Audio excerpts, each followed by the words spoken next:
A 13-year-old Soviet sniper eliminated 32 Nazis in Stalingrad and became a legend. Winter 1942, Stalingrad. The city that bore Stalin's name had become hell on earth, a frozen landscape of shattered buildings and twisted metal, where every block was a battlefield and every shadow concealed death. In the ruins of what was once a residential district, a small figure lay motionless behind a pile of rubble, frost forming on the barrel of a Mosin Nagant rifle that seemed almost too large for the hands that held it. The boy was 13 years old, though his eyes carried the weight of someone who had lived a dozen lifetimes. His breath came in controlled intervals, barely visible in the -20-degree cold, as he watched a group of German officers through his rifle's iron sights. They moved with the confidence of men who believed victory was merely a matter of time, gesturing at maps and pointing toward Soviet positions across the Volga. The boy's finger rested lightly on the trigger, steady despite the cold that had long since numbed his feet and hands. How does a child end up in this position? Rifle aimed at men whose faces he can see clearly enough to count the buttons on their greatcoats. How does someone barely into his teenage years become one of the most feared snipers in the bloodiest battle of human history?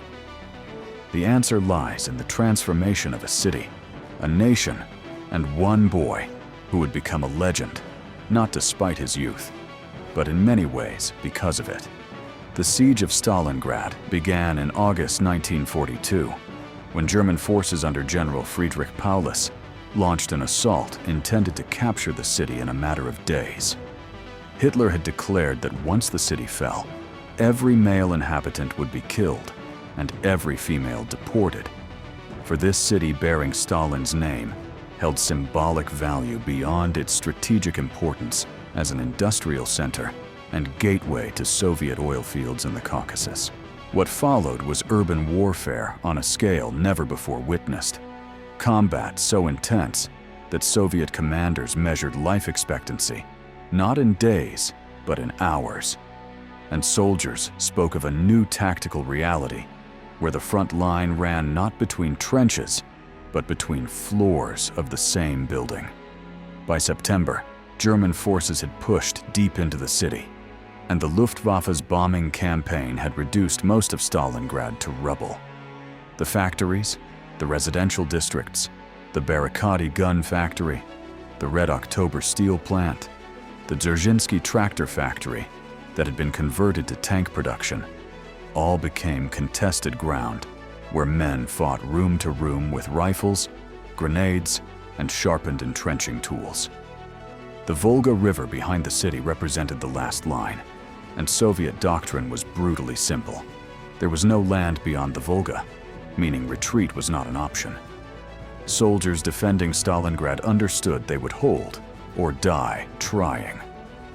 In this apocalyptic landscape, a boy who should have been in school found himself instead learning the craft of killing with precision and patience. His name has been lost to the imperfect records of wartime chaos, one of countless individuals whose stories were absorbed into the larger narrative of Soviet resistance. But his actions were documented in the unit reports and the memories of soldiers who fought beside him. He came from an ordinary family, the kind that populated every Soviet city, workers and minor officials who had believed in the promises of the revolution and who had built lives in Stalingrad's expanding industrial economy. When the bombing began, when the city transformed from a place of work and life into a zone of death, his family made the calculations that thousands of others made. Stay or evacuate? The Volga crossings were under constant bombardment. German aircraft machine-gunned civilians attempting to flee. The choice between probable death by staying and probable death by fleeing was no choice at all. His parents made their decision. Whether they perished in the bombing or were killed in the street-to-street fighting that followed, the boy found himself alone, one more orphan in a city full of them, a child whose entire world had been reduced to survival and rage. Soviet soldiers found him in the ruins, scavenging for food, trying to stay warm in a basement where water had frozen solid in broken pipes.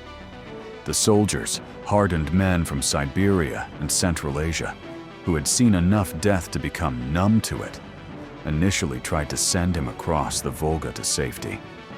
But the boy refused. He had watched his city die. He had seen what the Germans did to civilians who fell into their hands. He wanted to fight, and when they told him he was too young, too small, too much of a liability, he followed them anyway, staying close to their positions, making himself useful by carrying ammunition, fetching water, acting as a runner between positions when radio communication failed.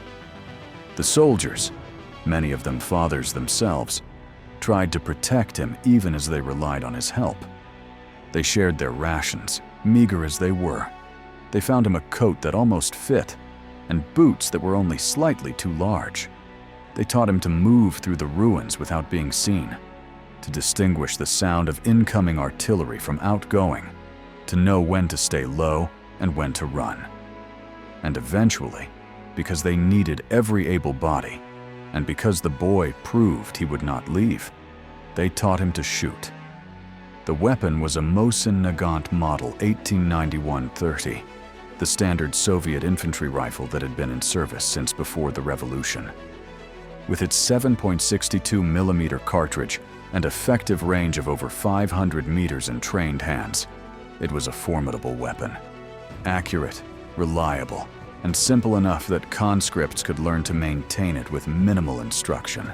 For a 13-year-old boy, it was almost comically oversized. The rifle weighed over 8 pounds, and its length of 48 inches meant it was nearly as tall as he was.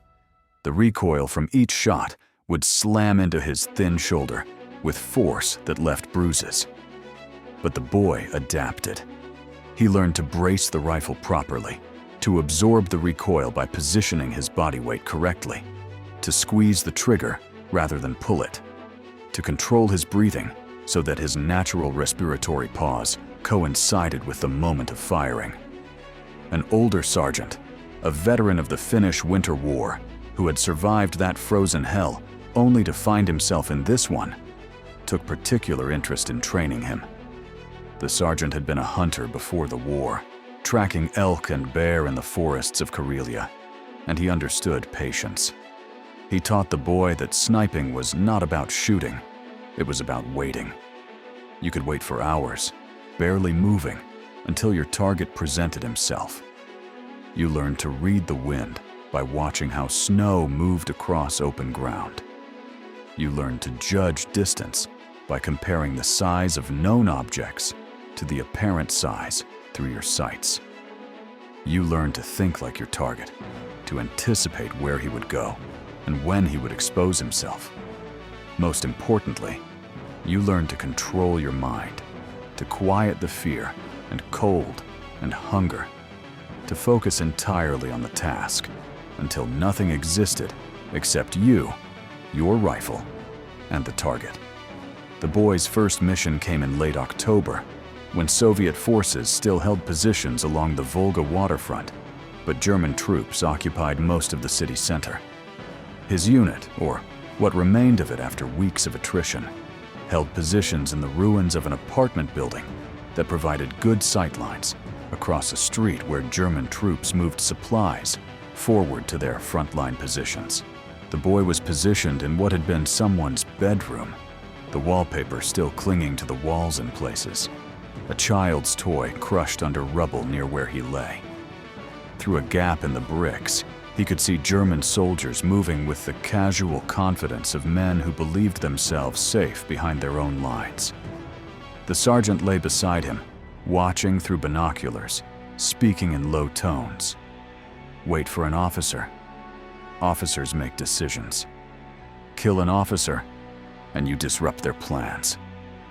The boy waited, his rifle propped on a pile of bricks, his eye pressed to the iron sights. Minutes passed. His legs cramped from staying motionless. His hands ached from the cold. Then a German officer appeared, a Hauptmann by his rank insignia, pointing and giving orders to a group of soldiers who were unloading ammunition crates from a truck. The sergeant whispered, "When he stops moving, when he stands still, that is your moment." The boy watched. His heart hammered so loudly he thought the Germans might hear it. The officer paused, turned to face in the boy's direction, completely unaware that death watched him from 200 meters away. The boy squeezed the trigger. The rifle roared. The recoil slammed into his shoulder. Through the dissipating smoke, he saw the officer fall, his men scattering in confusion, looking for the source of the shot. The sergeant pulled the boy back from the position before German troops could return fire, and they moved through the building's interior to a different position. Later, after dark, the sergeant told him he had done well. The boy did not feel victorious. He felt sick. He had killed a man, not a faceless enemy, but a specific human being whom he had watched through his sights, whose expression he had seen, whose death he had caused. That night, huddled in a basement with other soldiers, he could not eat the thin soup they shared. His hands shook. He kept seeing the moment of impact, the way the officer had fallen, an older soldier, a Ukrainian who had lost his entire family in the first weeks of the war, sat beside him in the darkness. "This does not get easier," the Ukrainian said. "If you are lucky, it does not get easier, because that means you still have your humanity. But you will learn to live with it, because you must, because they came to our country, to our city, and they gave us no choice." The boy understood he had crossed a threshold from which there was no return. He was no longer a child. He was a soldier, a killer, a small piece in the enormous machinery of war. Through November and December, as winter tightened its grip on Stalingrad, and German forces found themselves increasingly trapped between Soviet defensive positions and the frozen Volga, the boy continued his work. Each day brought new missions, new targets, new opportunities to kill. He learned to read the patterns of German troop movements, to identify which routes they used for supply runs, which buildings they occupied for observation posts, where officers congregated to plan operations. He learned that the Germans were predictable in certain ways. They followed procedures, maintained schedules, gathered in groups to share cigarettes and coffee. These patterns became vulnerabilities. The boy exploited them ruthlessly. He would position himself before dawn, moving through the ruins in darkness, finding a spot with good sight lines and multiple exit routes. Then he would wait, sometimes for the entire day, until the perfect shot presented itself. A German machine gunner silhouetted against the sky as he repositioned his weapon. An officer studying a map in what he thought was a protected courtyard. A sniper who had become careless, exposing himself for just a moment too long. Each shot was carefully considered. Each kill was deliberate, and the boy kept count not out of pride, but because the sergeant told him it was important to document enemy losses for the unit reports that were sent back across the Volga when communications permitted. The German army began to notice. Snipers were common in Stalingrad, where the rubble-strewn landscape provided endless positions for sharpshooters, and conventional infantry tactics became suicide. But certain positions seemed cursed, areas where German soldiers died from precisely aimed shots that came from unexpected angles. Intelligence officers collected reports from surviving soldiers who spoke of a small figure glimpsed briefly in the ruins, impossibly young, who appeared and vanished like a ghost. Some Germans refused to believe a child could be responsible for the casualties they suffered. Others took it as evidence of Soviet desperation, that the Reds were so depleted they armed children. A few understood the truth, that this wasn't desperation, but rather a manifestation of total war, where every citizen became a combatant and age ceased to matter in the face of existential struggle. The Wehrmacht responded by assigning counter-sniper teams to hunt for the boy and other Soviet marksmen. These were experienced soldiers, often drawn from hunting and forestry backgrounds, equipped with scoped rifles, and trained in the patience required for sniper warfare. The cat and mouse game that followed raised the stakes dramatically. The boy could no longer assume he was the only one watching. Every position he took might already be under observation. Every shot might draw return fire from a hidden enemy who had been waiting for precisely that moment. In early December, the boy nearly died. He had positioned himself in the shell of a burned-out factory, watching a German command post established in a building across an open square.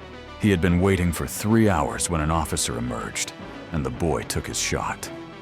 The officer fell, but in the instant after firing, the boy felt rather than heard the crack of a bullet passing centimeters from his head, striking the concrete wall behind him. A German sniper had been watching the same area, waiting for the Soviet shooter to reveal himself. The boy rolled away from his position as a second shot struck where he had been lying. He scrambled through the factory's ruins, moving fast and low, knowing the German was tracking him, knowing that one mistake meant death. He reached a pile of collapsed machinery and went to ground, controlling his breathing, forcing himself to think. The German would expect him to run. Instead, the boy waited, his rifle trained on the building where the shots had come from. Minutes passed. The cold seeped through his clothes. His heart gradually slowed. Then, a flicker of movement in a third-floor window of the German-occupied building. The enemy sniper, repositioning to get a better angle. The boy fired. He did not wait to confirm the kill. He ran, moving through the factory and out through a side exit, not stopping until he reached Soviet lines. Later, other soldiers reported that German troops had been seen carrying a body from that building. The boy had survived his first counter-sniper duel, but the experience marked him. He became more cautious, more paranoid, constantly aware that he might be the target rather than the hunter. By mid-December, Soviet forces were no longer simply defending Stalingrad. Operation Uranus, the massive counteroffensive that would encircle the German Sixth Army, had achieved its objectives. German forces found themselves trapped in the city, cut off from supply lines, facing the prospect of starvation and annihilation. But the fighting did not end. If anything, it intensified as German troops fought desperately to break out, while Soviet forces tightened the noose. The boy's unit was assigned to defensive positions that would prevent German breakout attempts, and his role became even more critical. Every German officer he eliminated was one less person organizing breakout operations. Every machine gunner he killed was one less weapon firing at Soviet assault troops. His confirmed kills climbed past 20, then 25, then 30. The other soldiers in his unit stopped trying to protect him from combat. They recognized that despite his age, he was one of their most effective weapons. They relied on him to eliminate specific threats, to clear the way for infantry assaults, to provide covering fire during withdrawals. The boy had become, impossibly, a veteran. The mission that would cement his legend came in early January 1943, as German forces made one final desperate attempt to break through Soviet lines. Intelligence reported that a group of German officers would be coordinating the assault from a position in the Barricadi factory complex. The boy was assigned to eliminate them. He moved into position before dawn, accompanied by 2 other soldiers who would act as spotters and security. The factory ruins provided excellent concealment, and the boy found a position on the 3rd floor of a partially collapsed building with sight lines toward the German command post. The wait was longer than usual. Hours passed. The cold was savage, wind whipping through the broken walls, snow accumulating on the boy's coat and rifle. His spotters took turns watching while the other tried to stay warm. Then, Just after noon, the targets appeared. A group of 8 German officers clustered around a table where maps were spread. They were perhaps 300 meters away, well within the Mohsen Nagan's effective range, but a challenging shot due to wind and the distance. The boy settled into his firing position, controlling his breathing, calculating the necessary adjustments for wind drift and bullet drop. He fired. The first officer fell. The others scattered, but they did not immediately flee. They were trying to identify the shooter's position, and in their confusion, they remained in the open for crucial seconds. The boy worked his rifle's bolt, ejecting the spent cartridge and chambering a new round. He fired again. Another officer down. The survivors began to run, seeking cover, but the boy was faster. A third shot. A fourth. By the time the remaining Germans reached safety, 5 officers lay dead or wounded in the snow. The German assault that day fell apart in confusion, lacking the coordination that those officers would have provided. That evening, when the boy returned to Soviet lines, the regimental commander personally came to see him. The commander, a colonel who had fought in the Spanish Civil War and who had survived the first terrible months of the German invasion, looked at this thin 13-year-old with his oversized rifle and bruised shoulder and asked him how many confirmed kills he now had. The boy thought for a moment, calculating in his head. 32, he said. 32 confirmed. The colonel nodded slowly. You have killed more Nazis than some entire companies. You are a hero of the Soviet Union. The boy did not feel like a hero. He felt cold and tired and hungry. He wanted to sleep without hearing gunfire. He wanted to wake up and discover this had all been a nightmare. But he accepted the colonel's praise because that was what was expected, and he returned to his unit, where the other soldiers clapped him on the back and shared their rations and told stories about his shooting that grew more elaborate with each retelling. The fighting in Stalingrad continued until early February 1943, when the last German forces surrendered. Of the 300,000 German soldiers who had been encircled in November, fewer than 100,000 survived to become prisoners, and most of those would never return from Soviet captivity. The city they left behind was unrecognizable, a landscape so devastated that when Soviet authorities began planning reconstruction, they seriously considered abandoning the site entirely and building a new city elsewhere. But Stalingrad would be rebuilt, slowly and painfully, because its name had become synonymous with Soviet resistance and sacrifice. The battle had cost the Soviet Union over 1 million casualties, dead, wounded, and missing. Entire generations of young men from across the Soviet republics had been fed into the meat grinder of urban combat. The city itself had been destroyed so thoroughly that only 2 buildings remained standing when the battle ended. The boy survived. After the German surrender, he was evacuated across the Volga, along with other wounded and exhausted soldiers. His war did not end in Stalingrad. Records suggest he continued to serve in some capacity, though whether he remained a combat soldier or was transferred to training duties is unclear. What is certain is that his story spread through the ranks, becoming one of the countless tales of heroism and sacrifice that Soviet propaganda would use to build the mythology of the Great Patriotic War. The specifics of his identity became less important than what he represented. Proof that even children could contribute to victory, evidence of the total mobilization of Soviet society, a symbol of innocence transformed by necessity into an instrument of war. Veterans who served at Stalingrad would mention him in their memoirs decades later, often with few details, but with a sense of awe at what this child had accomplished. A boy with a rifle, they would say, who killed 32 Nazis and became a legend. The reality behind the legend is more complex and considerably darker.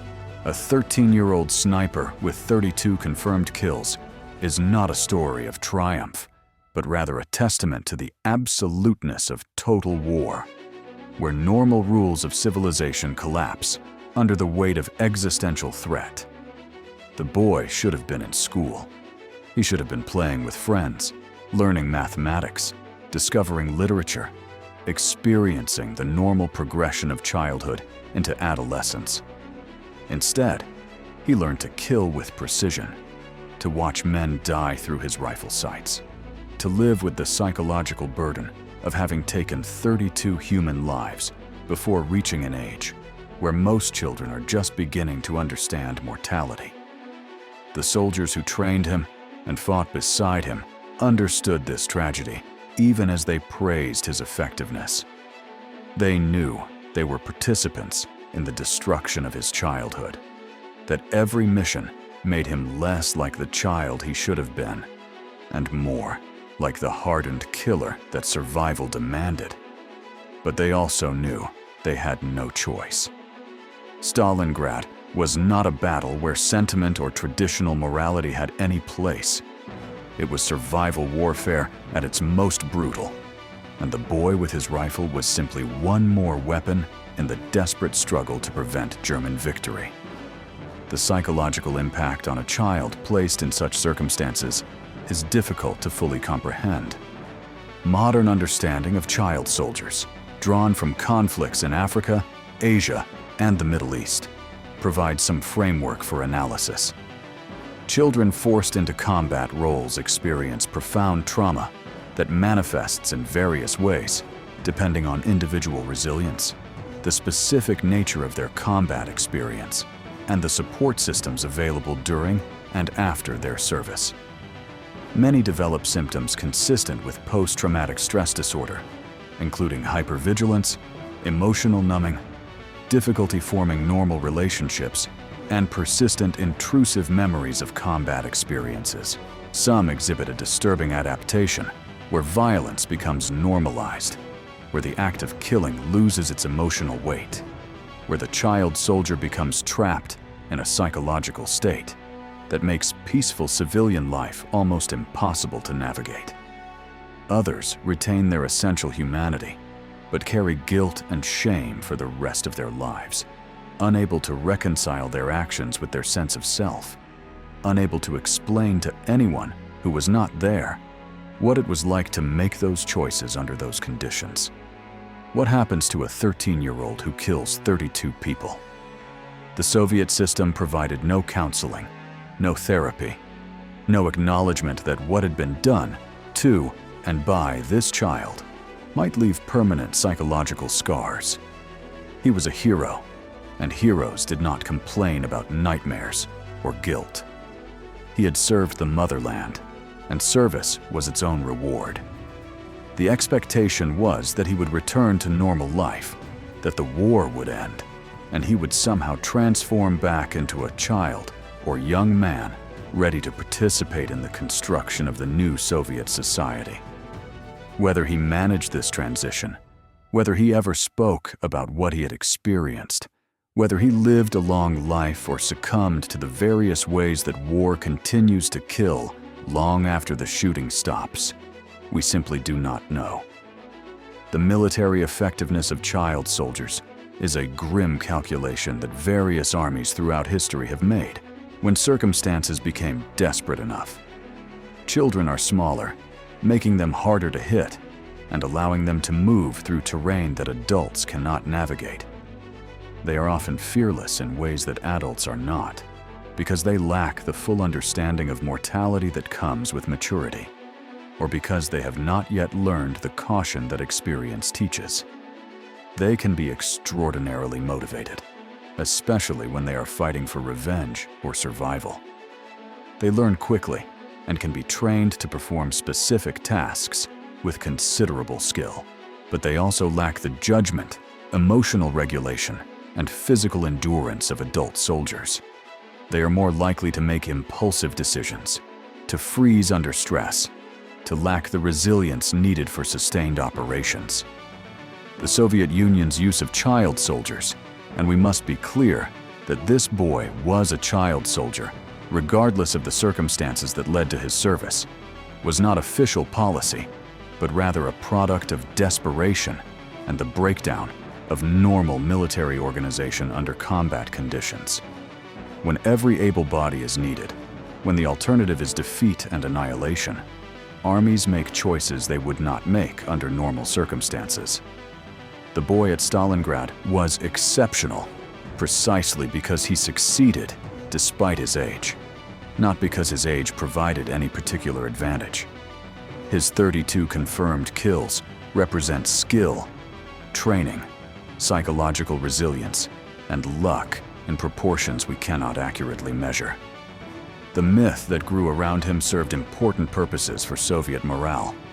In a war where the Soviet Union suffered approximately 27 million dead, where entire cities were destroyed, where the very existence of the Soviet state hung in the balance for months, stories of individual heroism provided psychological sustenance for a population pushed beyond normal human endurance.